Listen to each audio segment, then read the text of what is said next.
ఓం గురుర్బ్రహ్మా గురుర్విష్ణుః గురుర్దేవో మహేశ్వరః గురుః సాక్షాత్ పరబ్రహ్మం తస్మై శ్రీ గురవే నమః. ఓం శంకరం శంకరాచార్యం కేశవం బాదరాయణం సూత్రభాష్యే కృతౌ వందే భగవంతో పునః పునః. ఓం యుక్తాహార విహారాయ వివిక్తస్థలవాసినే మలయాళయతీంద్రాయ బ్రహ్మనిష్టాయ తే నమః. ఓం కృష్ణం కమలపత్రాక్షం పుణ్యశ్రవణకీర్తనం వాసుదేవం జగద్యోనిం నౌమి నారాయణం హరిం. ఓం సర్వమంగళమాంగళ్యే శివే సర్వార్థసాధికే శరణ్యే త్రయంబకే గౌరీ నారాయణి నమోస్తుతే. ఓం సహనావవతు సహనౌ భునక్తు సహ వీర్యం కరవావహై తేజస్వినావధీతమస్తు మా విద్విషావహై. ఓం శాంతి.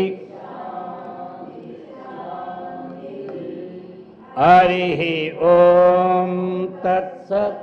ఓం హరే రామ రామ రామ హరే హరే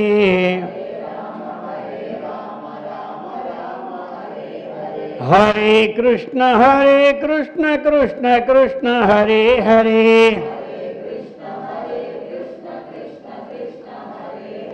హరే రామ రామ రామ హరే హరే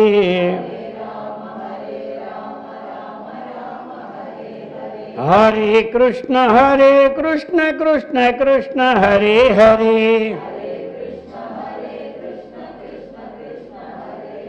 గోపాలకృష్ణ భగవాన్ की, సద్గురు महाराज की, జగదంబ మాతా की.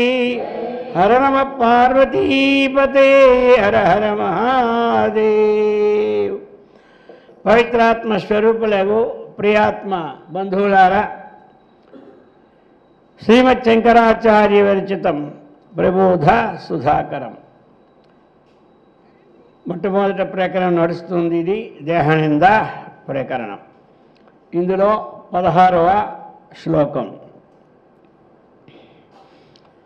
ఆయుక్షణలవమాత్రం న లభ్యతే హేమకోటిభిః క్వాపి తచ్ఛేద్గచ్చతి సర్వం మృషా తతః కాధికా హానిః.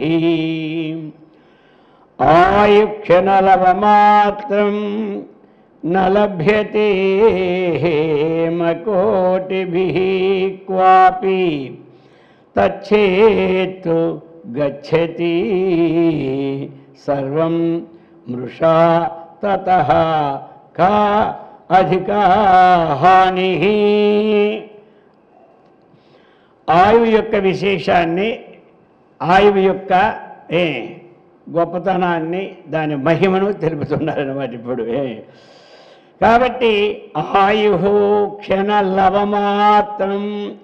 లవం లవం అంటే ఒక్క నిమిషాన్ని 100 వంతులు చేస్తే ఎంతో, అందులో ఒక లవం, లేక ఒక సెకండ్ని 100 వంతులు చేసుకున్నా అంత ఒక లవం కూడా ఆయు.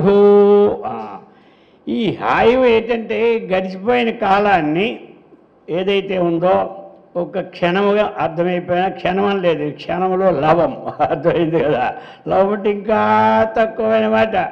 అది ఎలాగంటే హేమకోటిభిః హేమకోటిభిః కోటి బంగారు నాణ్యాలు ఇచ్చినా ఒక్క గడిచిన ఆయువు అంటే పోనీ ఒక నిమిషం అనుకోండి, ఏం పోయింది, సెకండ్ అనుకోండి, పోనా ఒక్క సెకండ్ అయినా రాదట. అయ్యా ఆయువు ఒక్క సెకండ్ ఇయ్యో, నీకు కోటి బంగారు నాణ్యాలు ఇస్తామన్నా ఎవడిచ్చేవాడు లోకంలో లేదు. మరి సెకండ్కి కోటి ఎందుకులే స్వామీజీ, ఒక నిమిషమైనా పెట్టండి అంటే ఒకవేళ 1 నిమిషం పెట్టుకుందాం, అర్థమైంది కదా. ఒక్క నిమిషం వారికి కోటి రూపాయలు ఇచ్చినా 1 నిమిషం ఆయు ఎవరో ఇవ్వలేరు. ఎందుకంటే ఆయు ముందే నిర్ణయం, పెంచడానికి లేదు. మనకి ఏది ఓని మన క్వాలిఫికేషన్లో ఎలాగెలా క్వాలిఫై చేస్తాం కదా, అలా చేసుకున్నా ఒక 70, 80, 90 నిర్ణయిస్తాడు. ఆ నిర్ణయించింది అయిపోతుంది కదా, ఓని ఇంకొక పావు గంట ఉంటే మంచిది కదా, ఎవరికైనా 10 కోట్లు ఇచ్చేయవచ్చు, ఓ 15 నిమిషాలు ఇవ్వయ్యా ఆయు అంటే ఇచ్చేవాడు ఎవడో లోకంలో లేడు. అంతేకరేటి కాలం విలువ అంత గొప్పది. ఏది పోయినా సంపాదించుకోవచ్చు, అర్థమైంది కదా. ల్యాప్టాప్ పోయిందనుకోండి, ఇంకో ల్యాప్టాప్ కొనుక్కోవచ్చు, పర్వాలే, అర్థమైందా. ఏ వస్తువు పోయినా ఆ వస్తువుని మనం సంపాదించుకోవచ్చు, కానీ ఆయువు పోతే రాదు. ఎందుకంటే నీకు ఆయువు మళ్ళీ రాదయ్యా. ఏమి ఉన్న ఆయువులోనే నువ్వేం చేసుకోవాలా అది చేసుకో. మళ్ళీ నేను ఎన్నాళ్ళు చేసుకోలేదు, ఇప్పుడు నాకు 1 సంవత్సరం 6 మాసాలు ఇస్తే ఇప్పుడు నేను చేసుకుంటానంటే నీకోసం ఆయువు ఉండదు అది చెప్తున్నాడు. ఆయు క్షణ లవ మాత్రం, క్షణంలో ఉన్నటువంటి ఒక లవలేశం, ఒక ఆవగించంతా, ఇంకా అంత ఆయుష్ కూడా నలభ్యతే. ఏమి హేమకోటిభిః, కోటి బంగారు నాణ్యముల చేత కొనాలన్నా ఆయువు పోయిన ఆయువు దొరకదు. తద్గచ్చతి చేతు సర్వం వృషా, తత్వ ఆయువు గచ్చతి చేతు అంటేవి ఆయు క్షీణం నజానాతి. ఏది పోయినా తెలుసుకుంటాడు, ఏది పోయినా తనకి తెలుస్తుంది, ఏది పోయినా తెలుస్తుంది. ఈ రుమాలు పడిపోయినా తెలుస్తుంది ఎక్కడ పడిపోయిందని, అర్థమైంది కదా. అలాగా ఆయుక్షీణం నా జానాతి. అందుకే తస్మాత్ జాగృత జాగృత. క్షణం చిత్తం, క్షణం విత్తం, క్షణం జీవితం ఆవయోహో. చిత్తము క్షణమే, విత్తము క్షణమే, జీవితము ఏ క్షణము, అది చెప్తున్నారు. తద్గచ్చతి చేతు తత్వ ఆయువు, వెళ్ళిపోతే అది అర్థమైపోయి ఎలాగా గచ్చతి, అది వెళ్ళిపోతే ఏముంటుంది, గడిచిన ఆయువు మన ఏది కూడా ఈ ఆధ్యాత్మిక విషయంతో గడపకపోతే సర్వం వృషా, అదంతా మిథ్యాభూతమే కానీ మంచికి ఉపయోగపెట్టినట్టే కాదు. కాబట్టి ఇది తెలుసుకొని నీకు ఖర్చు పెట్టుకో, నీకు ఖర్చు పెట్టద్దని లేదు ఆయువుడే. అది అంతా అయిపోయిన సంతనాడు ఈ యొక్క ఆధ్యాత్మిక విద్యను సంపాదించుకోవాలంటే ఆయువు ఉంటుందని నమ్మకం ఎవరికి లేదు, అది చెప్తున్నారు. తద్గచ్చతి చేతు, ఆ ఆయువు పోయేవి వెళ్ళిపోతే ఉన్నవాయువు మూర్ఛ అంత వ్యర్థం అన్నమాట. అంటే ఏమిటి, 60 సంవత్సరాలు అయిపోయినా ఇంకా టైం పాస్ కాలేదన్న వాళ్ళే ఉన్నారు 199 మంది, అర్థమైంది కదా. ఇంకెన్నాళ్ళు టైం పాస్ అయిన చాలేదా, ఇంకా టైం పాస్ కాలేదు. అదేం టైం పాస్ అవుతుంది, నీ టైం పాస్ కావడానికి శుభ్రంగా చక్కగా సత్సంగం వినకూడదా, పోని చదవలేవనుకో, చక్కగా ఈ టీవీ మాధ్యమంలో ఎన్నో ఉన్నాయి మంచి ఉపన్యాసాలు. ఎవరు ఉపన్యాసం బాగుంటుంటో ఆ ఉపన్యాసం వింటూనే ఉండాలి, అర్థమైందా. అప్పుడు టైము సాలదు, ఎందుకంటే అది వింటుండి కొలది ఇంకా ఏమో అనిపిస్తుంది. ఇప్పుడు మామూలు సినిమాలకు పోతారు, పోయిన తర్వాత ఇంటర్వ్యూలు వదులుతారు, ఇంటర్వ్యూలు కొద్దిగా జవాళ్ళు మళ్ళీ పోతారు అందరు. ఎందుకంటే జరిగిపోతే ఏమైపోతుందో, అది జరిగిపోయింది సరే, వాడు ఏం చేస్తాడు, మంచి సస్పెన్స్లో వదులుతాడు, విరామ అంటాడు. ఇటు వెళ్ళలేరు వచ్చింది గొడవ, మరి అలా కూర్చోలేరు, అందుకనే వాడు ఇంటర్వ్యూలు వదులుతాడు అనమాట, అర్థమైంది కదా. వీడు పోయిన తర్వాత అందరూ బుడో మరి జనం ఏమిటి స్టార్ట్ అయిపోయింది అనేసరికల్లా మళ్ళీ పోతారు. అంతవరకు ఇక్కడ ఏదో ఏమిటి తింటుంటారు, తాగుతుంటారు కాఫీలు గీఫీలు టీలు. అర్థమైందే. అందుచేత అలాగా ఇది చూస్తున్నప్పుడు ఈ మంచి మంచివి అప్పుడు కూడా వారికి ఏమిటి తెలుసా, భోజనానికి వెళ్తే అది లేట్ అయిపోతే ఎక్కడైనా ఇదేమైపోద్దు అని ఆపుకొని మళ్ళీ వెళ్ళొచ్చి మళ్ళీ వేసుకుంటారు. ఎందుకు? ఆ వాసన అలాంటిది. అందుచేత తాత అయ్యా ఆయువు నష్టపరుచుకున్నాడు, వ్యర్థమైపోయింది కాలము, ఏమీ సంపాదించలేదు. ఇంతవరకు సంపాదించిందల్లా ఏమి ఇంటి కోసం ఇది కోసమే సంపాదించాడు. కానీ కనీసం తన సంపాదన మోక్షం పొందవలసిన మానవుడికి ముఖ్యమైనటువంటిది, ఆ మోక్షానికి హేతుభూతమైనటువంటి సాధనలు ఏమి సంపాదించకపోతే అధిక హానిక, ఎంతకంటే వాడికి నష్టం అధికమైంది ఇంకేమీ లేదు.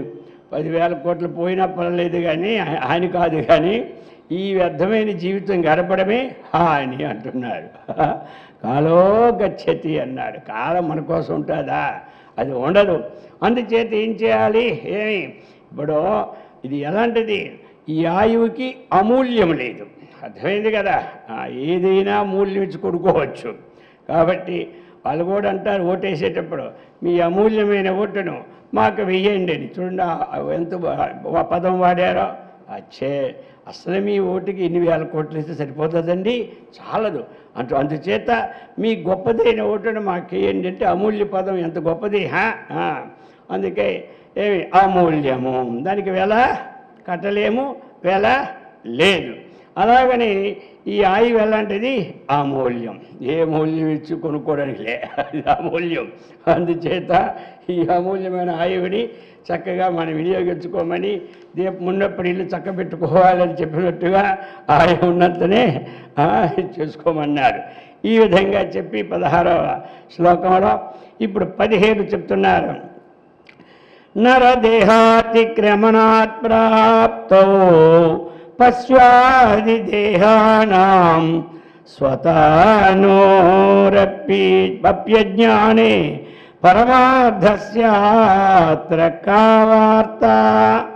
నరదేహాతిక్రమణాత్, నరదేహ అతిక్రమణాత్ ప్రాప్తౌ పశ్వ ఆది దేహానాం స్వతః నోహో అపి అజ్ఞానే పరమార్థస్య అత్ర కా వార్తా. చెప్తున్నారేమి? నరదేహ అతిక్రమణాత్ ప్రాప్తో. ఎందుకు అంటే మనము చేసినటువంటి పాపములు ఎక్కువ అయినప్పుడు ఇంకా ఏం చేస్తాడు? ఆయన ఒక నియమాన్ని పెట్టేశాడు, నా చేతిలో ఏమీ లేదు, నేను నియమానికి బద్ధుణ్ణే, నియామకుడినే, కానీ నియమాన్ని ఉల్లంఘించే అథారిటీ నా చేతిలో లేదనిస్తాయి. ఎందుకంటే మళ్ళీ ఇప్పుడు కంప్యూటర్లో సెక్షన్ పెట్టేశారు. ఏమి ఆ సెక్షన్ మార్చాలంటే మళ్ళీ కంప్యూటరే మార్చాలి. అలాగే ఈ యొక్క సృష్టి ప్రారంభంలో కంప్యూటర్ పెట్టేశాడు ఆయన. మళ్ళీ మార్చాలంటే ఇప్పుడు అవదు, మళ్ళీ ప్రళయం వచ్చేంత చూసుకోవచ్చు. అప్పుడు అర్థమైంది కదా? అంతవరకు ఈ కాలచక్రం తిరుగుతూనే ఉంటుంటుంది. అందుచేత నరదేహ అతిక్రమణాత్. కాబట్టి ఇటువంటి కొంతమంది ఏమిటంటే పుణ్యము పనే చెయ్యరు. కొంతమంది మానవులకి ఇది చేస్తే పాపమని కూడా తెలియదు. తాను చేసింది ఏంటంటే ఇక చేసే పని చేయడమే. దానివల్ల ఏమి పాపం వస్తుందో, ఏమి జన్మ వస్తుందో ఆ ఊహ కూడా వాళ్ళకి లేదు. అటువంటి మరి నరదేహం రాకుండా అతిక్రమణాత్, ఇంకొక దేహం వచ్చినప్పుడు ఏమిటది? పశ్వాది దేహానాం ప్రాప్త. పశ్వాది దేహానాం ప్రాప్తౌ సతి అంటే పశ్వాది దేహాలు వస్తూ ఉండగా శ్వత నోహ అపి అజ్ఞానే. అసలు ఇటువంటి మానవ జన్మ ఎత్తినప్పుడే ఇంకొక మోక్షానికి మనము ప్రయత్నం చేయకపోతే, అలాగని ఒక ధర్మం అన్నటువంటిది ఉన్నదని తెలియకపోతే, ఇక అటువంటి సమయంలో ఇక పశువాదులకి ఏం తెలుస్తుంది? అజ్ఞానం కదా. వాటికి అసలు నేను ఉన్నాననే తెలియదు వారికి, అర్థమైంది కదా. ఇప్పుడు మనకంటే నేను ఉన్నానని తెలుసు, ఇక వాటికి ఏముంటుంది ఇంకా అది తెలియదు. అందుచేత పరమార్థస్య అత్ర, అత్ర అంటే ఏంటి, ఈ పశువాది జన్మములు యందు పరమార్థం యొక్క వార్త కా, ఇంక అది లేనే లేదు. మానవ జన్మమునందే పరమార్థ యొక్క వార్త లేనప్పుడు, ఆ విషయం లేనప్పుడు పశు పక్షాది క్రిమి కీటక జన్మలు ఎత్తిన తరువాత ఈ పరమార్థ వార్త ఎక్కడ ఉంటుంది? ఇప్పుడు అందుకని చెప్పారు, ఒకటికి ఎక్కలేని వాళ్ళు స్వర్గానికి ఎక్కలేరని. ఈ జన్మలోనే అసలు వారికి పరమార్థ వార్త లేదు, ఓ ధర్మ వార్త లేదు. ఎల్లప్పుడూ ఏమి ఉదర పోషణ వార్తలే. ఆ వార్త ధర్మంగా ఉంటే పర్వాలేదు, అది అధర్మ ప్రవృత్తితో ఉన్నటువంటి వాళ్ళకి ఇంకా వచ్చే జన్మలో ఇంకేమడుతుంది? సింహము, పులో, మేక, పాము పుట్టిన తర్వాత దానికి ఏ ధర్మం తెలుసు? ఆకలిస్తే దేన్ని చంపుకొని తిన్నవే తెలుసు, కానీ అంతకని ఇంకేం తెలుస్తుంది? అది అందుచేత అది చెప్తున్నారు ఆచార్యుల వారు. ఈ ప్రకారముగా అత్ర ఈ పశు జన్మములో ఇంకేమున్నది? అతడికి మోక్ష వాసనయే కావార్త, ఇంకా లేనే లేదు. అది అత్ర అంటే వచ్చిన జన్మలో స్వతహానోపి, తన శరీరం యొక్క స్వతహానోపి అంటే ఏమిటి? తన శరీరం యొక్క యథార్థ స్థితి కూడా అజ్ఞానే, తెలియని స్థితి ఎందు. తన శరీరం యొక్క యథార్థ స్థితి తెలియని తనమునందు అది. అందుకే స్వతః నోహో అపి, అటు అజ్ఞానం వల్లనో తన శరీరం యొక్క స్థితే తానికి తెలియనందువల్లనో, ఇప్పుడు మనం వింటున్నాం కాబట్టి మన శరీరం యొక్క స్థితి మనకు తెలిసిపోతుంది. ఎన్నాళ్ళైనా శరీరము ఏమి ఎంతవరకు ఉపయోగించుకోవాలి అంటే ఉపయోగించుకోవాలి. కారును ఉపయోగించుకుంటాం, అర్థమైందే, అలా మోటార్ సైకిల్ని ఉపయోగించుకుంటాం, ఆ విధంగానే మనకు ఉన్నటువంటి సైకిల్ని ఉపయోగించుకుంటాం. ఇలాగా అది ఎంతవరకు మనకు తెలిసిపోయింది. ఏమి అవి ఉపయోగించుకోవడం ఎంతవరకు మనకు తెలుసు, అంతవరకు ఉపయోగించుకుంటాం. ఇది ప్రయాణం చెయ్యాలి ఏమి, అందుచేత అవన్నీ ఉండాలి వాహనాలు, లేకపోతే ఎలా పని చేస్తామంటే మనం. ఇప్పుడు మనం కూడా ప్రయాణం చేయాలి. ప్రారంభం వచ్చింది, ఈ శరీరం అనే యాత్ర చేయాలి, మనం చేయకపోతే అవుద్దా? మరి ఈ ప్రయాణానికి ఏమిటి? శరీర మాధ్యం కలు ధర్మ సాధనం. ధర్మ సాధనాల్లో మొట్టమొదటి సాధన ఏమిటి? శరీరమే మొదటి సాధనం. అలాగనే ఈ సాధన వలన మనకి ఎంతవరకు వాడుకోవాలనేది మనకు తెలిసింది, అర్థమైందా? ఇప్పుడు అది ఎంతవరకు వాడుకోవాలో మనకు తెలుసు. ఇది ఎంతగా ఏదో ఉన్నది కదా వాహనం అని రోజు ఉద్యోగంకి రిజైన్ పెట్టేసి రోజు తిరుగుతామేంటి దాంట్లో, అర్థమైంది కదా? ఇంక తిరిగితే అయిపోయింది. పెట్రోల్ ఎవడు తెస్తాడు, డబ్బులు ఎవడిస్తాడు మనక. అందుచేత అది ఎంత జాగ్రత్తగా వాడుకుంటున్నామో ఇది కూడా అంత జాగ్రత్తగా వాడుకోని ఎవడో తెలుస్తుంది. ఇది తెలిసినోడికి కాస్త మరొక జన్మ ఉన్నది, ఆ జన్మ లేకుండా చేసుకోవాలని ఒక బాధ, ఉంటే మంచి జన్మ ఎత్తాలని ఒక బాధ, ఈ తెలిసినోడు వాడికి తెలుస్తుంది. కానీ ఇది ఎలా ఉంది? స్వతనోపి, ఆ శరీరం యొక్క యథార్థ స్థితి అపి అజ్ఞానే, దాన్ని తెలియని స్థితి ఎందు, అంటే తనకు ఒక శరీరం ఉన్నదని జ్ఞానమే లేనటువంటి శరీరమే తాను అనుకున్నటువంటి జన్మములో ఏమి ఆ దేహము ఏమిటి ఇంకా అది దేన్ని ఆలోచిస్తుంది? ఈయన్ని ఆలోచించదు. ఏమి శార్వాక మతాన్ని ఆచరించినట్టే ఉంటుంది అనమాట, అర్థమైంది కదా? శరీరమేవ స్వాత్మానం, ఇంకొక ఆత్మ దానికి లేదు, అర్థమైంది కదా? ఇదే అనమాట. అందుచేత అటువంటి సమయంలో పరమార్థస్య కావార్త, ఆ పరమార్థం యొక్క విషయం ఇంకేం చెప్పాలా? చెప్పడే అక్కర్లేదు, అర్థమైందా అని చెప్పారు. అందుకే ఏమిటి తాత్పర్యం వచ్చినట్టు మనకి విశేషం? ఈ శరీరం ఉన్నప్పుడే మనము మంచి చెడ్డలని తెలుసుకోవాలి. అది చెప్పి ఇప్పుడు 18వ శ్లోకంలో చెప్తున్నారు. సతతం ప్రవాహ్యమానై వృషభై అశ్వై ఖరై గజై మహిషై హా కష్టం క్షుక్షామై శ్రాంతై నో శక్యతే వక్తుం. సతతం ప్రవాక్యమానైః వృషభైః అశ్వైః ఖరైః గజైః మహిషైః హా కష్టం క్షుతు క్షామైః శ్రాంతైః నా శక్యతే వక్తుం నో శక్యతే అంటే నా శక్యతే వక్తుం చెప్తున్నాడు. ఇప్పుడు ఏమి వాక్యం వాహం అంటే ఏమిటి? మొయ్యడం అన్నమాట. వాహకులు అంటారు, అర్థమైంది కదా. ఇప్పుడు వాహకులు అంటే ఏమిటి? మోసేవాళ్ళని, అది అందుకనే వాహనం అనే పేరు. అది అందరినీ మోస్తుంది అనమాట. ప్రాపణే అది ఇక్కడి నుంచి ఇంకోసరికి పొందింప చేస్తుంది, అర్థమైంది కదా. ప్రాపణే అంటే పొందింప చేయుట, ప్రాపణే ధాటు కదా. అందుచేత వాహనే అంటే ఏంటి? మనకి మొయ్యడం. మరి వాహనాలు అంటే వాహనాలు అంటారు. ఆ వాహనాలు కావచ్చు, గుర్రాలు కావచ్చు, అశ్వాలు కావచ్చు, గజాలు కావచ్చు, ఏమి వారి స్టేటస్ని బట్టి ఉంటుంది. మన మామూలుగా ఉన్నట్టు సైకిలే వాహనం, అర్థమైంది కదా. కాస్త కొంచెం ఏవో డబ్బులు కలిగితే మోటార్ సైకిల్ వాహనం, ఇంకా మరి కొంచెం కలిగితే కారు వాహనం, ఇంకా డబ్బు ఉంటే మనకి ఏమి ఆ యొక్క హెలికాప్టర్ వాహనం, ఇంకా డబ్బు ఉంటే ఫ్లైట్ వాహనం, అర్థమైంది కదా. ఇప్పుడు మరి కొంతమంది అమెరికాలో ఎవడ ఫ్లైట్ వాడే పెట్టుకుంటాడు, అర్థమైందా. మరి తక్కువ వెళ్ళిపోతుంది దాన్ని పట్టుకొని. మనం కార్లు పోయినట్టు వాళ్ళు పోతారు, అంతే. ఫ్యామిలీ అలా పోతారు, అన్ని దేశాలు తిరిగి వెళ్ళిపోస్తారు, అర్థమైంది కదా. చిన్న చిన్న ప్లేట్లు అవి, అర్థమా. మరి ఈ ప్రాక ప్రతి వాడికి ఉండాలి, వాహనం ఉండాలి. వాహనం లేకపోతే ఎలాగ మరి? ఇప్పుడు అందరికీ వాహనాలు ఉన్నాయి, లేనివాడు ఎవరున్నారు?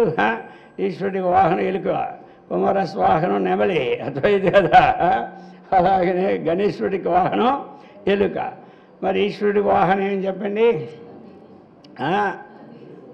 నంది, అర్థమైంది కదా. అలాగే ఇష్టమూర్తి గరుడు, బ్రహ్మదేవుడికి హంసవాహనం. మన వాహనాలు మనకి, వాళ్ళ వాహనాలు మనకి. అలాగే దేవతలు ఎక్కడికెళ్ళిన పుష్పక విమానం, ఆయనకి అది అనమాట. అందులో ఏం పర్లేదు, 1000 మంది ఎక్కిన ఒక సీట్ ఖాళీ ఉంటుందట. అది అలాంటిది. ఈ కంప్యూటర్ బోర్ ఎక్కడ ఉందండి ఇప్పుడు? ఉన్న సీట్లు పెట్టుకోవడే కానీ ఎక్కుతున్నవాడు ఇంకో సీట్ రావడం అంటే ఇంకా రాలే. అది కూడా మళ్ళీ ఏమో తెలియదు. అబ్బో మనోడు సామాజిలా అది కూడా తెస్తారు, ఇన్ని తెచ్చాడు, ఇంక దాని సంగతి తెలియలే. ఏమంటారు? దేవేంద్ర సీటు పుష్ప విమానంలో 500 ఎక్కిన సీటు ఖాళీ ఉంటుంది, 1000 ఎక్కిన సీటు ఖాళీ ఉంటుంది. అలాంటి ఉత్పత్తి అన్నమాట ఇవన్నీ వాహనాలు. కాబట్టి ఇప్పుడు అది చెబుతున్న ప్రవాహ్యం, ప్రకర్షణ వాహనం, ప్రవాహం సతతం. అయ్యా ఇక ఏమి ఈ మానవ జన్మ అతిక్రమించిన తర్వాత పశుపక్ష జన్మలు వస్తే దాన్ని చెప్తున్నాడనమాట. ఇప్పుడు అర్థమైందా? సతతం వాడు ఒకవేళ వృషభై, ఎద్దై పుట్టిన అశ్వమై, అర్థమైంది కదా. ఏమి గుర్రమై పుట్టిన, గాడిదై పుట్టిన, ఎద్దులై పుట్టిన, ఏనుగులై పుట్టిన ఏమి తప్పుతుందా? మొయ్యవలసిందే. గాడిదకి పెట్టుకోడు ఏం చేస్తాడు? సాకలోడు రోజు బట్టలు పెట్టి మోయిస్తూనే ఉంటాడు, ఈ పక్క ఆ పక్క ఈ పక్క అన్నీ మోస్తూనే ఉంటాడు. మరి ఇలాగే మరి గుర్రాలు పెట్టుకొని కొంతమంది ఏం చేస్తారు? మోస్తుంటారు. అలాగా ప్రతి వాడు మొయ్యవలసిందే. తినడానికి ఏం తెలుస్తుంది పాపం? మోత బరువు ఏమి అది అంటారు కదా. పైకి ఎక్కినోడికి కింద నుండి మోత బరువు ఏం తెలుస్తుంది అంటారు, అర్థమైందే. మరి ఏం చేస్తుంది ఇది? అనవసరంగా రకరకాల పాపాలు చేస్తుంది. చేసిన తర్వాత తడిపోతాడు. పోయిన తర్వాత వీడి పని మరి ఇంకేమిటి? అందుచేత పోనీ ఎంత చేస్తాడా? పోనీ సరైన ఫుడ్ పెడతాడా? ఏదో పడేస్తాడు అంతే. అది సరీసాలన్నాడు ఫుడ్, అది తింటుంది. ఎంత మోయించుకొని కూడా ఏమి ఆకలి సస్తుంటుంది. ఎన్ని పరిస్థితులు ఉంటాయో మానవ జన్మ దాటిపోయిన తర్వాత ఇతర జన్మలకు వెళ్తే అది ఒక్కసారి ఆ నిజస్వరూపాన్ని చూపెడుతున్నాడు ఇప్పుడు శంకరాచార్యులు వారు మనకి, అర్థమైంది కదా. ఇది క్షుక్షామై, ఆకలితో చక్కగా బాధపడుతూ ఉంటుంటుంది.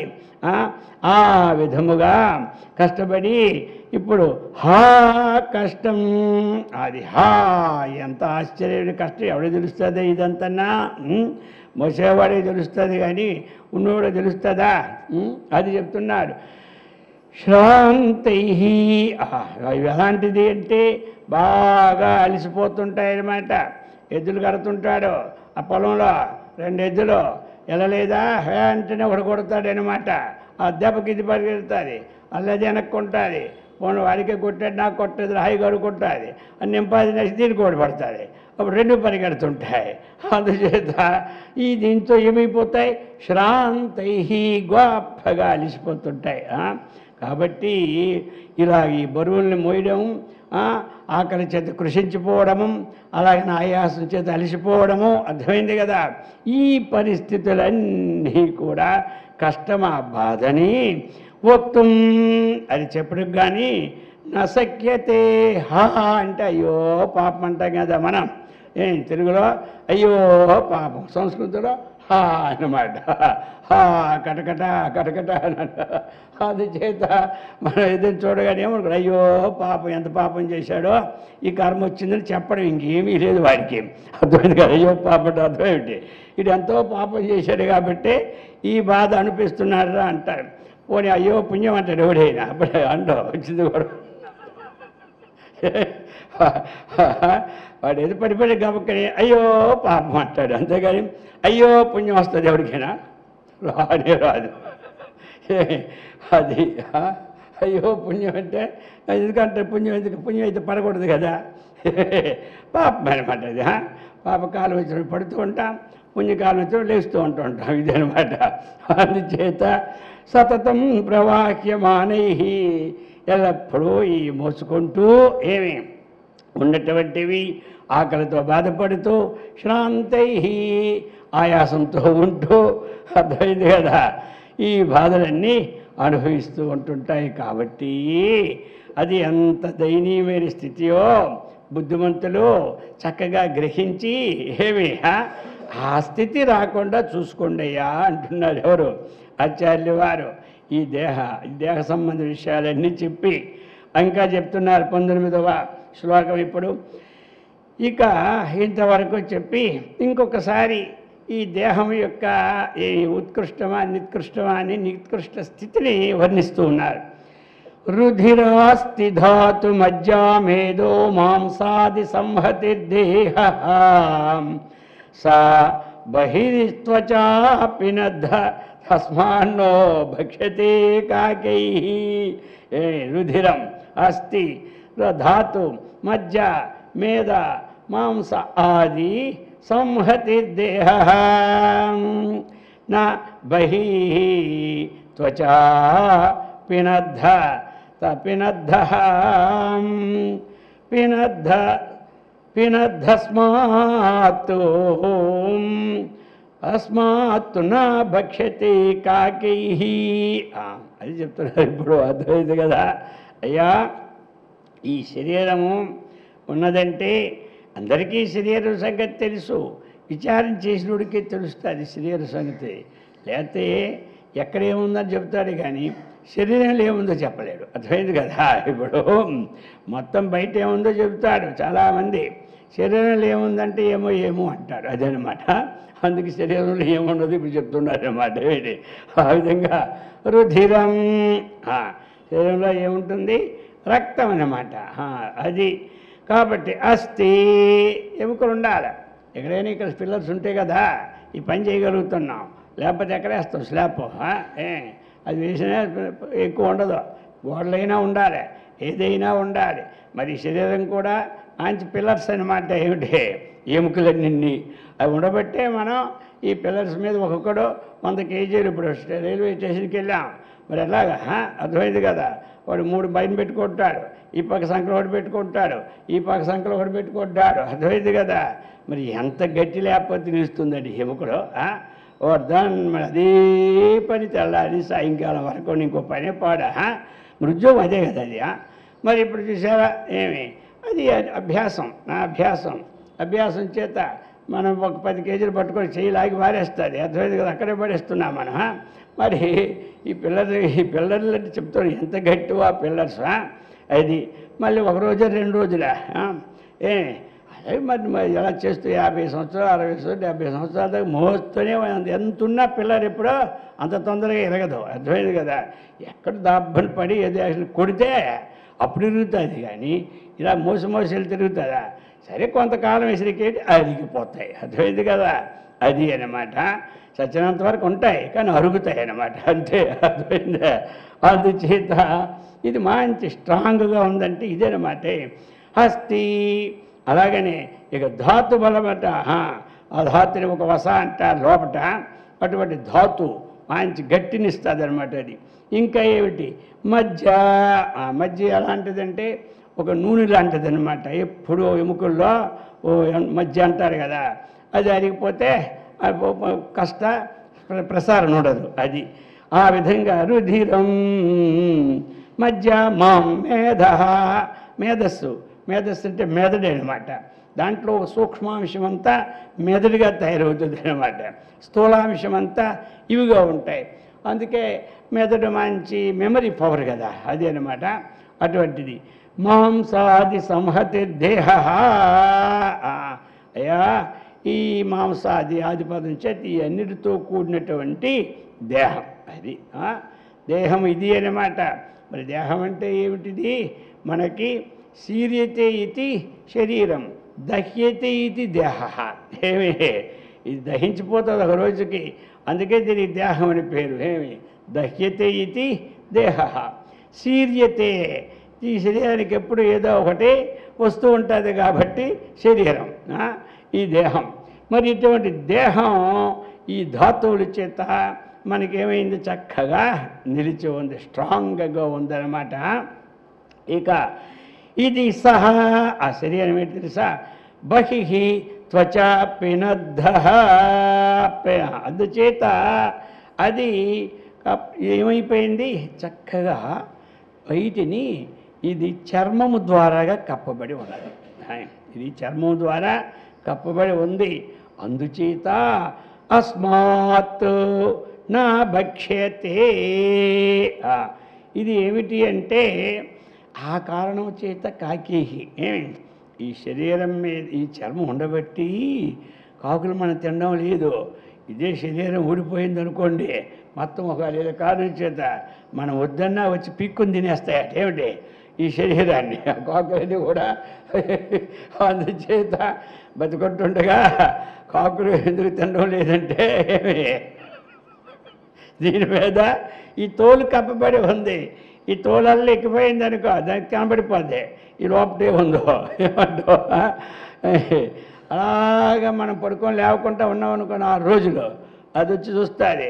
అది చూసి అప్పుడు పొడుస్తుంది అనమాట. ఇవి శవాలు అక్కడ పడేసామంటే కదిలితే దాని భయం, కదిలేమో అది ఎగిరిపిడిపోతుంది అనమాట. ఏమిటే అంత భయం. అందుకని కర్ర పట్టుకున్నామా టక్కన వెళ్ళిపోతుంది. మనం కదిలినామంటే వెళ్ళిపోతాయి. అప్పుడు కదలకుండా ఉండి తెలుసుకోవడం, ఎక్కడో పారేస్తారు కదా శవాలు కొన్ని, అది చూస్తుంది మెదలకు అది అలా కనిపెట్టి చూస్తుంది, ఏమీ కదలలేదు.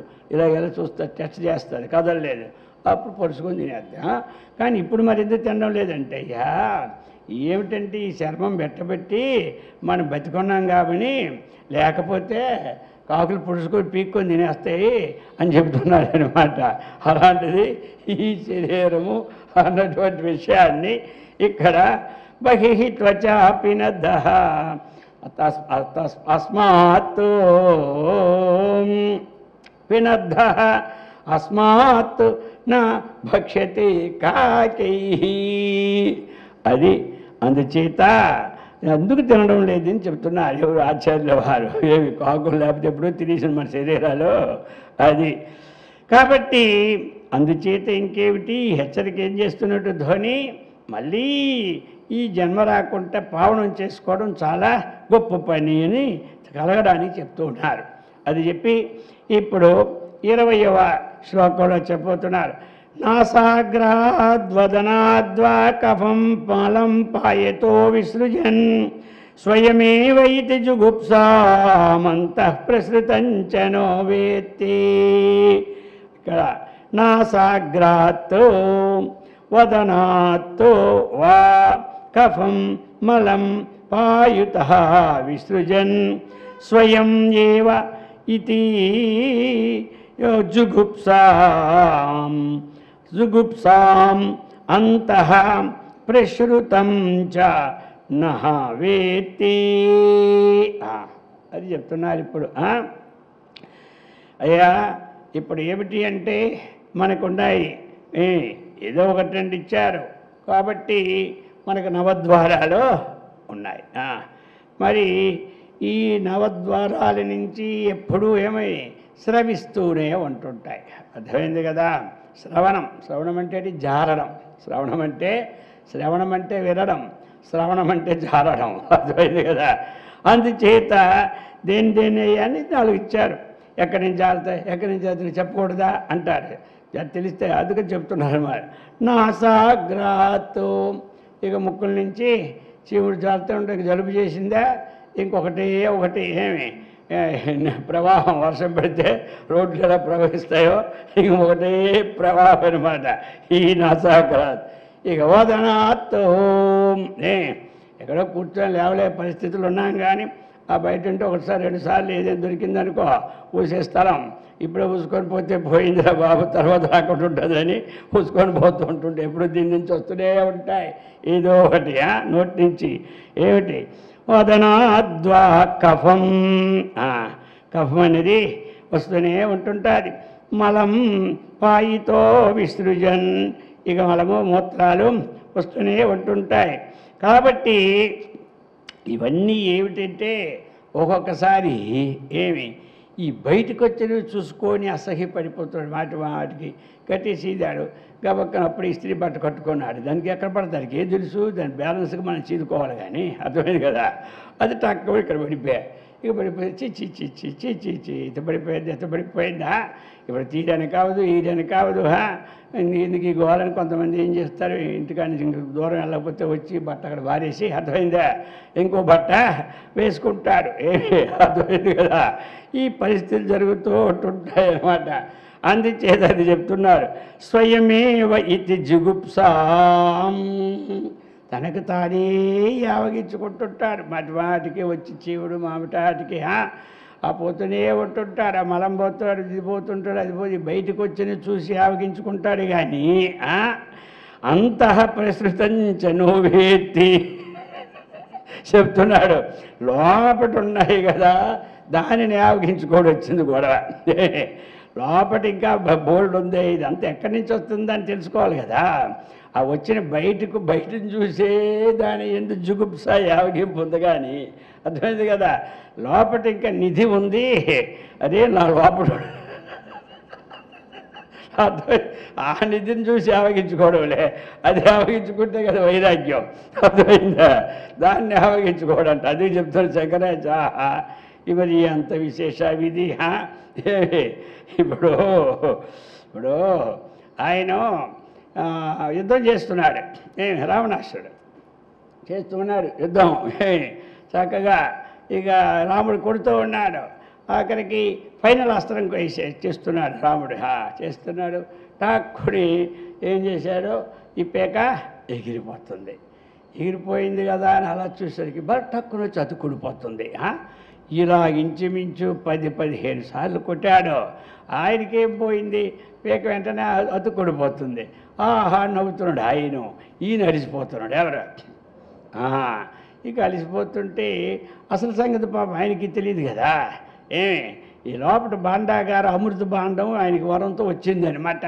ఆ అమృతం ఉంది, ఇది ఎగిరిపోయిందా తక్కువ అక్కడి నుంచి పైకి సిమ్ముతుంది అనమాట. ఆ బ్యాలెన్స్ అంతా అప్పుడే సెక్షన్ అంతా అనమాట. ఏమిటి అది తక్కువ పైకి వచ్చేసరికల్లా మళ్ళీ తక్కువ ఎక్కడ ఉండుతాలా ఇక్కడికి వచ్చి పడిపోద్ది. అలాగా ఇది చూశాడు. ఇక్కడ పనిలే ఏదైనా సరే లోకోద్ధరణకి చెప్పడమే మంచి పని అని నిశ్చయించుకున్నాడు విభీషణుడు. అర్థమైంది కదా? పక్కకి ఒక్కసారి చెప్పాడు, ఏమీ లాభం లేదు, మీరు తలకి ఇప్పుడే కాదు ఇలాగ 100 సార్లు కొట్టినా చక్కగా మనకి అది వస్తూనే ఉంటుంది. కాబట్టి ఆయనకి పోయి ఈ కడుపులో అమృత భాండం ఉంది, దాని మీద కొడుతూ అమృతం కింద పడుతుంది దెబ్బకి, అక్కడ ఆ తర్వాత ఇది కొట్టి పోతుంది అన్నాడు. అర్థమైందా? అప్పుడే అనుకున్నాడు ఇంటి గుట్టు లంకకి చేయటని. అర్థమైందా? ఈ సామెత అక్కడ వచ్చిందనమాట. ఇంటి గుట్టు లంకకి సేట్ అయిందని. మరి ఇటు గుట్టు అంటే ఇదే గుట్టు, ఇంకేం లేదు, ఈ గుట్టు ఏమైంది రట్టు అయిపోయా. అందుచేత ఈ ప్రకారముగా పట్టాడు. అలాగనే ఈ లోపల భాండం ఉన్నదని మనకు తెలిస్తే కదా, ఎవరికి తెలుస్తుంది? కాస్త విచారించిన మనకు తెలుస్తుంది. కానీ లేనివాడికి పైదొచ్చింతని అసహించుకుంటాడే కానీ లోపల ఎంత శివుడు ఉన్నా ఎంత ఉన్నా వాడికి రాదు. అందుకని చెప్తున్నారు ఆచార్యులు వారు, అయ్యా జుగుప్సాం స్వయమే వైతి విసృజన్. ఈ ముక్కుల నుంచి, ఈ నోరు నుంచి, ఈ మలమూత్రాల నుంచి విసృజన్. అది అలాగ వస్తున్నప్పుడే జుగుప్స చూసుకుంటాడే కానీ లోపటిదంతా ఉంది కదా, ఓని ఈ జన్మ ఏదో వచ్చింది, ఇంకెందుకు ఈ జన్మెత్తడం అనుకోడాట. అర్థమైంది కదా. అది అందుచేత బుద్ధిమంతుడు ఏమిటి అంటే ఇది బాగా ఆలోచించుకోమని చెప్తూ ఉన్నారు. ఎవరో మనకి శంకరాచార్యులు వారు, మన తాతగారు. ఈ ప్రకారముగా అర్థమైందే చెప్పి ఇప్పుడు మనకి 21లో చెప్తున్నారు. పతితమస్తి దృష్ట్వా స్పర్శభయాత్ అన్యమార్గతో యాతి నోపశ్యతి నిజదేహంచ హస్తి సహస్రావృతం పరితః. ఇంకా చెప్తున్నారనమాట. అర్థమైందా? పతితం అస్థి దృష్ట్వా స్పర్శభయాత్ అన్యమార్గతః యాతి నోపశ్యతి నిజదేహంచ అస్తి సహస్ర ఆవృతం పరితః. అయ్యా ఎలా ఉన్నదంటే పరిస్థితి, ఒకడు వెళ్ళిపోతున్నాడు మార్గం, అందులోనికి నడిచి వెళ్తున్నాడు పుణ్యక్షేత్రానికి. వెళ్ళేసరికి ఏమైపోయిందంటే ఆ త్రోవలోనూ ఓ 4-5 ఎముకలు అదే తోవ, ఇటు అటు వెళ్ళడానికి లేదు, సరిగా అదే తోవ తప్పించుకోవడానికి లేనటువంటిది. ఎంతెంత ఇలా తోవ ఉంటుంది. గల్లీలు ఇప్పుడు కాశీ గల్లీలు ఉన్నాయి. ఇప్పుడు ఆ గల్లీలోనికి వెళ్ళేసరికి గల్లీలో అక్కడ ఎముకలు పట్టు ఉందనుకోండి, ఇప్పుడు దాటుతాం మనం, అచ్చే సచ్చినా దాటం. ఏమో ఏది పట్టుకుంటుందో ఏదో ఆవరించేస్తుందో అని పథి మార్గమునందు పతితం అస్థి దృష్ట్వా ఆ మార్గంలో పడినటువంటి ఎముకలను చూసి స్పర్శ భయాత్తు. అర్థమైంది కదా. అది కానీ స్పర్శము ముట్టుకుంటే ఏమైపోతుందని అర్థమైంది కదా. అది ఇక ముట్టుకుని భయం. ఎందుకంటే ఎముకను ముట్టుకోవాలంటే భయం అన్నమాట. ఎవడు ముట్టుకుంటాడండి? ఏదైనా ముట్టుకుంటాడు. కానీ అయ్యా అక్కడ ఎముకుంది, నువ్వు తీసి పక్కన పెట్టు అంటే పట్టుకుంటాడా? పట్టుకుని పెడతాడు ఎవడైనా?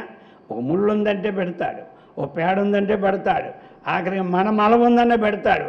పుణ్యలే పుణ్యమైన వస్తుంది తీస్తే. ఎముకున్నదంటే సచ్చినా ముట్టుకోడు. అర్థమైంది కదా. ఇప్పుడు వీడు ఏం చేస్తున్నాడు తెలుసా? వచ్చాడు పాపం 2 కిలోమీటర్లు నడుచుకొని, ఇప్పుడు దాటడానికి ఇష్టం లేదు. మళ్ళీ 2 కిలోమీటర్లు వెనక్కి వెళ్ళి ఆ గమ్యస్థానికి ఇంకే ఊరు ఉంటాయి, అక్కడ ఎలాగెళ్ళాలా అని అక్కడ మళ్ళీ గూగుల్లో మ్యాప్ చూసుకొని అటు మాత్రం ఇచ్చాడు. అర్థమైందా? అంతేగాని వెళ్ళలేదు. ఇప్పుడు ఒక ఆయన కాశీ వెళ్ళాడు. పాపం గబక్కని ఏంటంటే తెలియదు పాపం, గబీని పట్టించుకున్నాడు. ఏమంటా ఆయన ఎముక పట్టించుకున్నాడు. అక్కడే అదేదో అనుకున్నాడు చీకట్లో.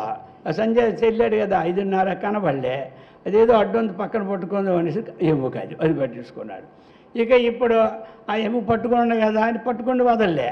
అప్పటి వదలకుండా నాకు ఈ పట్టుకుని పాపం పోవాలి కాక అనుకొని ములుగుతూనే ఉన్నాడు. ఇంచు 108 సార్లు ములిగాడు. పని వదలలే. ఏది ఇప్పుడు వదిలి స్నానం చేస్తే పోతుంది, పట్టుకొని చేస్తే పోతుంది. అర్థమైంది కదా. ఇలాగా అప్పుడు ఒక ఆయన చెప్పాడు, ఏమి నీ మాటయ్యా, నువ్వు పావడం అవడానికి నువ్వు పట్టుకుని ఎముక వదిలితే కదా పావడం అవుతావు, నువ్వు వదలలేదే. అవి పట్టుకున్నానా అంటాడు. అంటే నువ్వు దేన్ని పావనం చేస్తావు? నువ్వు పావనమా ఎముకను పావనమా? దానికే అదృష్టం పట్టింది నీ వల్ల. నీ చేతిలో పడి అది గంగలోకి వెళ్ళింది. పరే గంగలో పడిస్తే మళ్ళీ గంగంతా అది నేను స్నానం చేయలేదు, అది ఉడ్డించి పడి మళ్ళీ గంగలో పడిస్తే గంగంతా అది గంగా పాపం, అందులో అస్థికలు అందులో మనం నిమజ్జనం చేస్తున్నామా ఏమి అని పోయినందరూ గంగలు చేస్తారు కదా, ఇక్కడ చేస్తాడు అక్కడ చేస్తాడు ఇక్కడ చేస్తాడు, మళ్ళీ అది ముట్టుకున్నాం అది పాదు. కొన్ని తీర్థాల్లో అది పోయింది, గంగా పాపం పాపాన్ని పోగొడుతుంది కాబట్టి అది పెద్ద ఇది లేదు. ఏమి ఒకసారి నారదుడు పోతున్నాడట, పోతూ పోతూ ఉంటుంటే ఆయనకి అలాగ సముద్రం ఒడ్డుని పోతున్నాడు. ఆ సముద్రం నుంచి ఏదొచ్చినా సముద్రం ఏముంచుకోండి చెప్పండి, ఏమి అది ఉంచుకోడు, అర్థమైంది కదా.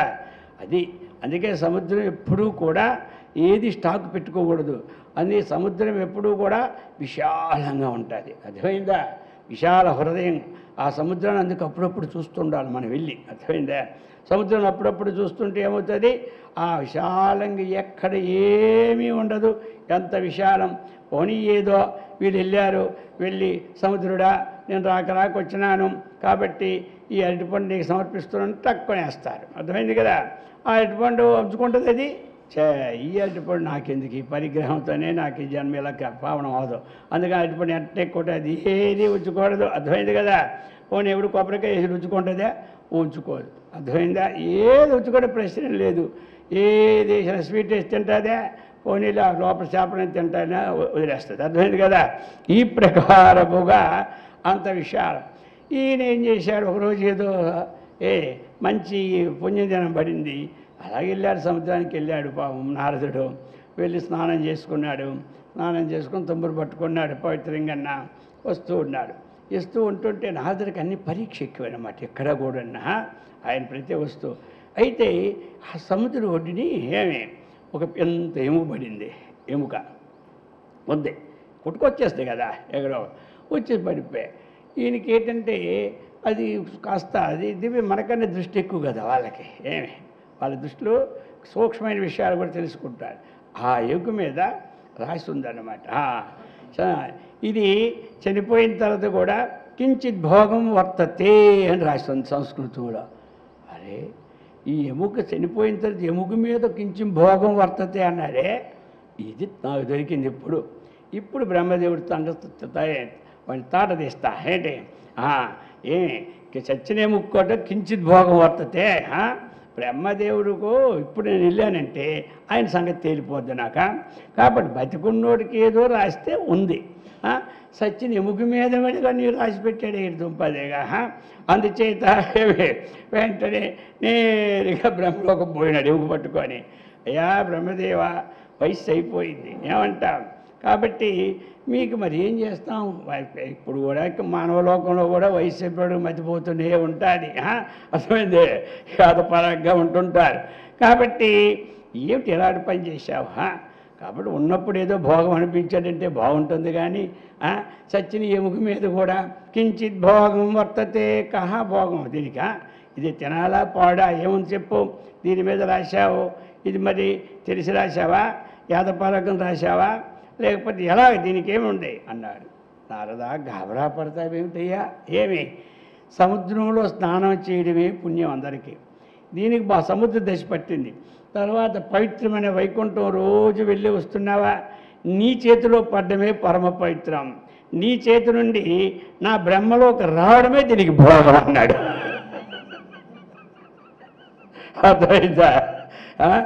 వాడు ఒక్కసారి నాదడి కళ్ళు తిరిగిపోయాడు, ఈ విట్రా నేనేమో ఈయన మతిపోయింది, ఇలాంటి పనులు చేయకూడదు, నేనే గొప్ప అనుకుంటాడు కదా అని ఈయన అహంకారం కూడా తీసేద్దామని వచ్చినాను, కానీ మొత్తం నాకే మతిపోయింది అనుకున్నాడు.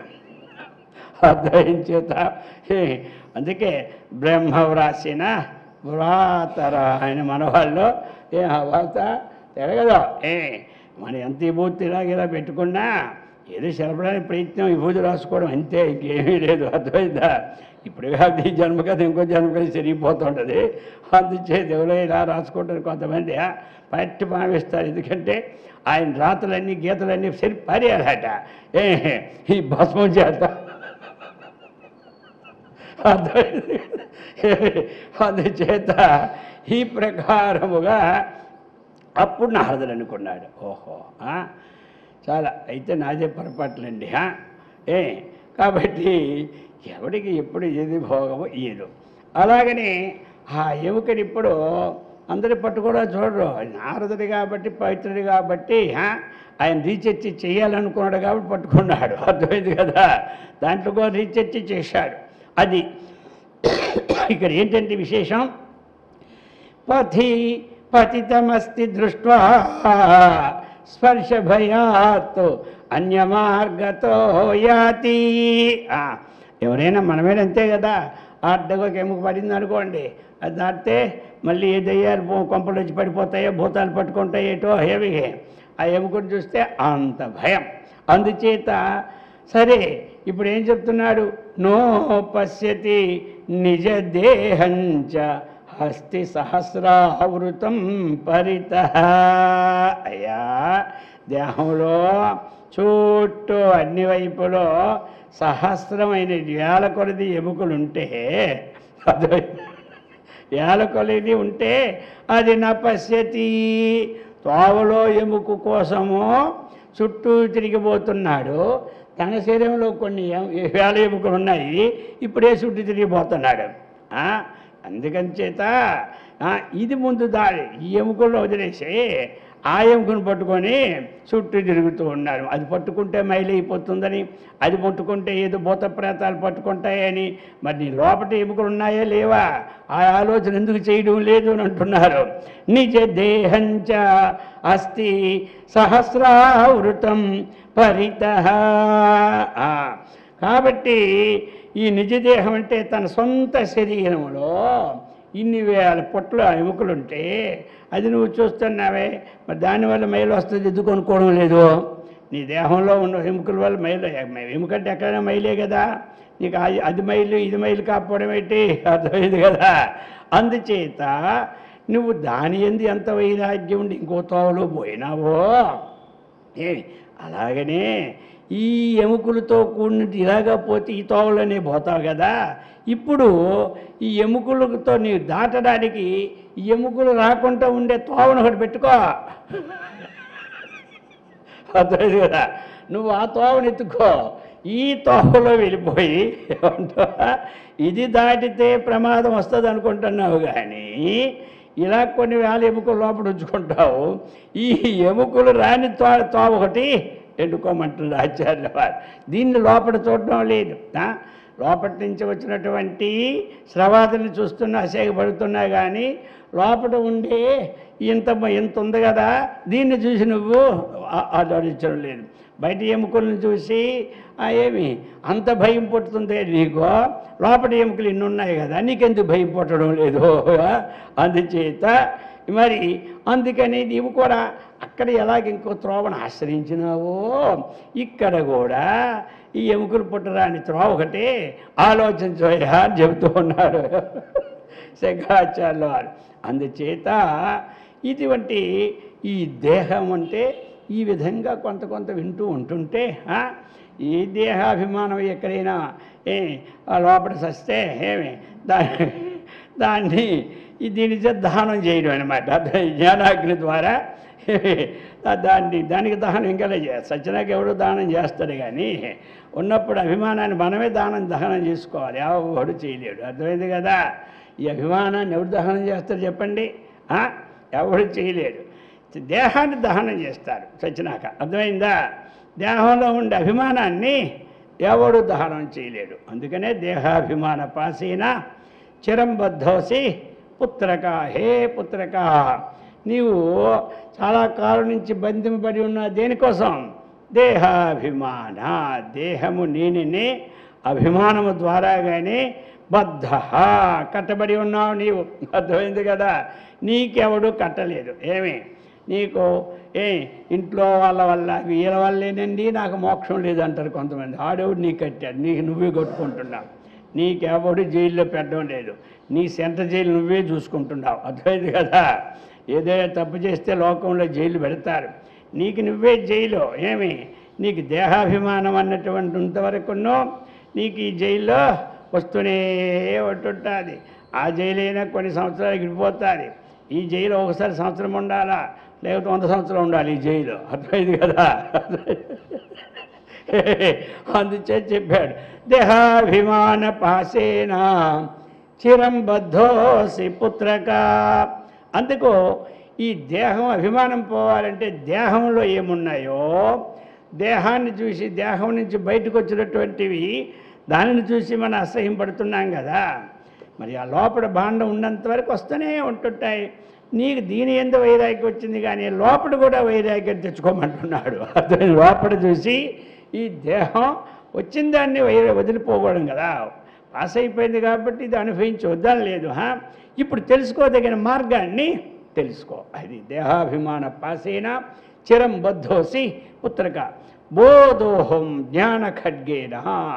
అహం నేను జ్ఞానస్వరూపుడును, నిత్యశుద్ధ బుద్ధ ముక్త స్వరూపుడును అన్నటువంటి బోధోహం అది జ్ఞానం. జ్ఞానం బోధ అహం జ్ఞానస్వరూపం అన్నటువంటి భావముతో అది ఆ భావమే నీకు ఖడ్గం. లోపల నీకు ఛేదించిన ఖడ్గం ఏంటి? బోధోహం జ్ఞాన ఖడ్గం. ఇక్కడ జ్ఞాన ఖడ్గం ఏంటి? అహం బోధ, అహం నేను ఆ బ్రహ్మమునే అన్నటువంటి బోధే నీకు ఖడ్గం. అదే ఖడ్గం, అది జ్ఞాన ఖడ్గం. అక్కడ ఏం చెప్పాడు 15వ అధ్యాయంలో? అసంగ శస్త్రేణ దృఢేన చిత్వ అని చెప్పాడు. ఏమి? తతః పదం తత్పరిమార్గితవ్యం. అక్కడ అసంగ శస్త్రం అన్నాడు, ఇక్కడ బోధం అన్నాడు. బోధోహం జ్ఞాన ఖడ్గం అన్నాడు. జ్ఞాన ఖడ్గం అన్నా అదే, అసంగ శస్త్రం అన్నా అదే. అందుచేత ఈ విధముగా పతి మార్గమునందు పతితమస్తి దృష్ట్వా స్పర్శభయాత్ అన్యః మార్గతో యాతి నిజదేహం చ హస్తి సహస్రావృతం పరితః నః పశ్యతి అన్నటువంటి విషయాన్ని మనకి చక్కగా అందజేశారు. అందుచేత ఈ ప్రకారంగా చెప్పి ఇది ఒకటి చెప్పి ముగిస్తాం. కేశావధి నకరాగ్రాదిదమంతఃపూతి గంధ సంపూర్ణం బహిరపి చ అగరచందన కర్పూరాద్యైర్విలేపయతి. కేశ అవధి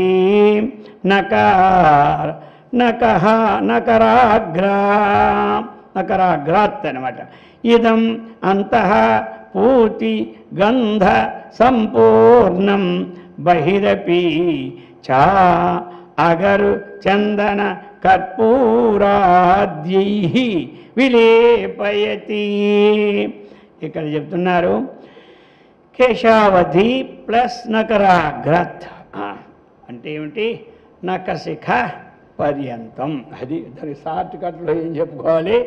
నఖ శిఖ పర్యంతం అంటే అందరికీ అది పోద్ది. కేశ అవధి, అవధి అంటే అక్కడ అద్దు, మళ్ళీ ఎక్కడ నకహ అగ్రం. ఏంటి అగ్రం అంటే గోళ్ళ చేతులు ఉన్న గోళ్ళ ఇవన్నమాట. అందుకు అది నఖశిఖ పర్యంతం అని అందరికీ అది జనరల్గా వాడికి భాష. అలాగే నాసేతి హిమాచల్ పర్యంతం అనేది వాడికి భాష. కాబట్టి ఇక్కడి నుంచి కింద వరకు అంతః ఇదం ఏమి? ఇదం శరీరం కేశావతి నకహ ఏమి? నకర అగ్రాత్ అంటే నకరాగ్రాత్ ఒక పదమైన తీసేసుకోవచ్చు, పర్వాలేదా? కాలిగోళ్ళ చివరల నుండి ఏమి తల వెంట్రుకల వరకు ఇదం అంటే ఈ శరీరము. అంతః లోపల ఏముంది? పూతి గంధ సంపూర్ణం. పూతి గంధాన్ని అంటే మామూలు మంచి గంధం కాదు, భగవద్గీతలో వస్తుంది. పూతి పర్యుషితం అంటాడు. ఎవరికయ్యా తామస భోజనమో అలవాటంటే పూతి పర్యుషితంచ. అది పూతి పరుషితం అపవిత్రమైనటువంటిది అన్నమాట. అర్థమైంది కదా? వాసన వచ్చేది అది అది అపవిత్రమైనటువంటిది అంత చెప్తున్నారు. పూతి గంధం అంటే ఏమిటి? మంచి గంధము కాదు. పూతి అంటే చెడు. ఆ చెడుమైనటువంటిది ఏమిటి? మలములైనది వాసన. వాసనతో నిండి ఉన్నది. అర్థమైంది కదా? అంటే రకరకాల వాసన. మలం వచ్చినప్పుడు ఒక వాసన, మూత్రం వచ్చినప్పుడు ఒక వాసన, శివుడు వస్తే ఇంకొక వాసన, ఉమ్ము వస్తే ఇంకొక వాసన, ఒక వాసన. నవరసాలు ఇందులోనే ఉన్నాయి. కాదు, నవరసాలు లిఖించే నగరానికి వచ్చామంటాం కదా.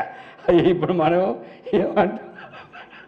ఈ నవద్వారాల నుంచి ఈ నవరసాలకించే ఈ దేహం అనే నగరానికి వచ్చామన్నమాట మనం. అందుచేత ఈ ప్రకారముగా చెప్తున్నాడు. భూతి గంధ సంపూర్ణం. ఎక్కడైనా సరే ఇప్పుడు మనకి కరెంట్ ఆరిపోయింది అనుకోండి, ఇక ఏమి చెమటలు వచ్చేసినాయి, ఏమి ఇక మన చెమట మనకి అది అంత మొత్తం మొత్తం అన్ని రాదు, అన్ని ద్వారాలు ఓపెన్ అయిపోతాయి అన్నమాట. మొత్తం అయిపోయి మొత్తం అంతా సరే. ఇప్పుడు మన ఈ వాసన రాకుండా ఏం చేసుకుంటాం? బహిరపి అగరు చందన కర్పూరాద్యై విలేపయతి. ఆ వాసన పోవడానికి మంచి అగరనగా చందనం అనగా మంచి మంచి చందనాలు. కొంతమంది బైక్లో చందనం తెచ్చి రాసుకుంటారన్నమాట. కొంచెం సేపు ఉంటుంది, ఏది రాసినా ఒక గంట ఉంటుంది. వినాయలు వేస్తే ఎంతసేపు ఉంటుంది. అదే 4 రోజులు ఉంటే ఎందుకు రోజు రాసుకోవడం? దండగా గమగమలాడను, అదొక గంటకు పోయిందా, అది పోయిందా, మళ్ళీ ఆ డేటా వేస్తాం, అది అయిపోద్ది గంటకి. లేకపోతే వాడి ఫ్యాక్టరీలన్నీ బంద్ అయిపోతాయి. ఇదే 10 రోజుల నుంచి అంత పవర్ ఒకటి పెట్టాడు, లేదనుకుంటే పెడతాడు. పెట్టాడు అంత పవర్. ఇక వాడు ఫ్యాక్టరీ పని వాళ్ళకి డబ్బు ఉండదు, జీతం ఉండదు. అందుకనే మొత్తం మీద ఏమిటి? చందన అగరు చందన కర్పూరాద్యై విలేపయతి. ఈ పై పోతలతోనే అయిపోతుంది, కానీ ఆ లోపలి పోతను చూసుకోమంటున్నాడు. అర్థమైంది? ఎందుకు? ఈ దయానంద ప్రకరణంలో ఈ విధంగా బహిరపీచ, బహిరి బాహ్యం శరీరం యొక్క బయటలో అగరు అంటే మంచి సుగంధి అనమాట. మన దానికే పేరు అగరబత్తి అంటాం.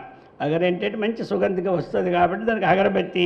చందనం అంటే తెలుసు, మైసూరు శాండలు తెచ్చుకుంటే 2 కలిసిపోతాయి మనకి. కర్పూరాది మధ్య మధ్య కర్పూరాది విలేపయతి, శరీరానికి విలేపతం చేసుకుంటున్నాం. అందుచేత అయ్యా లోపట ఉంటుంది, అది పోతే కానీ ఈ విలేపన ఎంతైనా సరే మళ్ళీ 1 గంటలో మామూలు అయిపోతుంటుంది. కాబట్టి ఏదో ఈ జన్మ వచ్చింది, తప్పదు, ఇంక ఇలాంటి జన్మ లేకుండా చూసుకోమని చెప్తున్నారు ఆచార్యుల వారా. అందుచేత ఈ ప్రకారముగా మరి ఈ యొక్క శరీరము కాస్త ఎంతో చెప్పుకుంటే 100% చెప్పుకుంటే 10% అయినా వైరాగ్యం వస్తుంది కదా. అందుచేత ఈ ప్రకారం అదే చాలు, ఆవగింజంత ఉన్నదంటే చాలు, ఊరుకుంటారా? ఇప్పుడు సీట్లో కూర్చుంటాం, బాబు సీటే లేదంటాడు, అయ్యో నడువు నొప్పి అంటే కూర్చో అంటాడు, ఆ పక్కనే కూర్చో అంటాడు. కాసేపు అయ్యేసరికి పక్కన కూర్చుంటాడా, మొత్తం సెట్ అయిపోతాడు. వాడు అనుకుంటాడు ఏమిట్రా వీడి ఐడియా, మొత్తం ఇప్పుడు మనల్ని పక్క దోసి వాడే కూర్చున్నట్టుంది అనుకుంటాడు. అలాగే ఏ పాట అయినా సరే ఉంటే అది ఊరుకోదు, మొత్తం చేస్తుంది వైరాగ్య పూర్తిగా. అందుచేత అటువంటి మరి సత్కర్మనిష్టను, ఈ భగవద్భక్తిని, ఆత్మవిజ్ఞాన సంపత్తిని, ఆయురారోగ్య ఐశ్వర్యాన్ని మరి అలాగే జగద్గురు శంకరాచార్యుల వారు అమ్మవారు మనందరికి ఇచ్చి సదా రక్షించుగాక. ఓం సహనా భవతు సహనౌ భునక్తు సహ వీర్యం కరవావహై తేజస్వినావధీతమస్తు మా విద్విషావహై. ఓం శాంతి శాంతి శాంతి. హరి ఓం తత్సత్. ఓం